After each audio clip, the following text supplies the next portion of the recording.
Good afternoon guys. Ito na naman tayo. May ipakita namin sa inyo nga usa ka Elizabeth Disikan Australian 1998 $2. Nakita lang namin to po sa ukay-ukay sa short binili. 1998 din. Oh. Ito yan. Ito yung sa kabila, ito yung plaster na may dalawang eats dito sa kilid. Dito sa may braso, balikat. Kasi bibidding namin to. Kung sino yung interesado, bibinta namin to. Pero nakita, i-search na namin to sa Googles. Worth of kantidad halaga to ng $10,000 daw. Yun ang yung halaga. Ang sinaing mo is nasunog na. Nasunog na.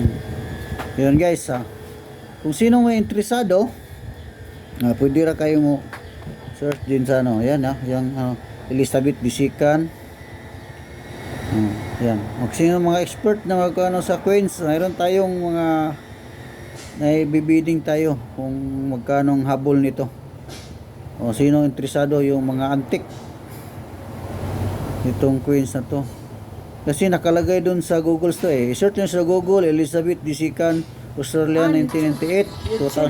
YouTube? Pwede ba siya? Google sa. Pwede rin sa YouTube, i-search niyo magkano. Sino tong interesado pwede natin to sa inyo. Yan na. Ang kala rare, bihira lang tong pera na to daw, sabi ng sa Google. Ilang piraso lang to. Ayan.